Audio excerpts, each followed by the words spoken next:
মাত্র 10 থেকে 12টি বিদ্যালয়ে সরাসরি প্রধান শিক্ষক আছেন এবং বাকি পদগুলো শূন্য। প্রশাসনিক জটিলতা, সেগুলো স্কুলের শৃঙ্খলা থাকে না। প্রধান শিক্ষকের তো অনেক সময় অনেক দাপ্তরিক কাজে অফিসে যেতে হয়।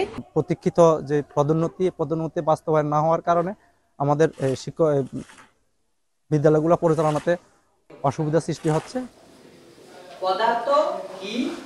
জনবল সংকটে ব্যাহত পাঠদান। 293টি সরকারি প্রাথমিক বিদ্যালয়ে নেই প্রধান শিক্ষক। এ চিত্র খাগড়াছড়ির প্রাথমিক শিক্ষা ব্যবস্থার। শূন্য পদের দায়িত্বে কাজ করতে হচ্ছে অন্যদের। এজন্য নিতে হচ্ছে অতিরিক্ত চাপ। শূন্য পদ পূরণ না করা ও 14 বছর ধরে পদোন্নতি না হওয়ায় ক্ষুব্ধ শিক্ষকরা।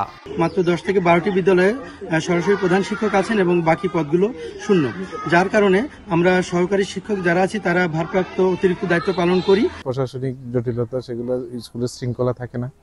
আর শিক্ষক সংকটের কারণে ধরেন যে শিক্ষকদের নেতৃত্ব দেওয়ার মতো যে প্রধান শিক্ষক, যে একজন টিম লিডার, ওনার অনুপস্থিতিতে স্কুলটা ওইভাবে পরিচালনা করা সম্ভব হয় না। প্রধান শিক্ষকের তো অনেক সময় অনেক দাপ্তরিক কাজে অফিসে যেতে হয়।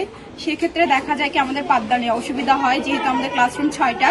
বিকাশে কম খরচে ক্যাশ আউটের লিমিট বেড়ে 50,000, প্রিয় এজেন্টও 2টা।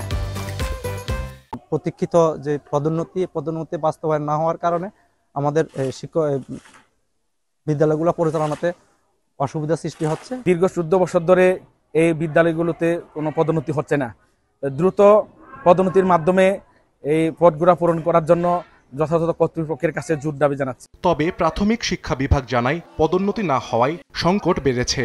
তবে যোগ্যদের তালিকা করে অধিদপ্তরে পাঠানো হয়েছে বলে জানান সংশ্লিষ্ট কর্মকর্তা। গত ডিসেম্বরে 9টি উপজেলার পদোন্নতির জন্য কাগজপত্র অধিদপ্তরে পাঠিয়ে দিয়েছি। আশা করতেছি খুব শীঘ্রই আমরা প্রধান শিক্ষক পদে পদোন্নতি পাব।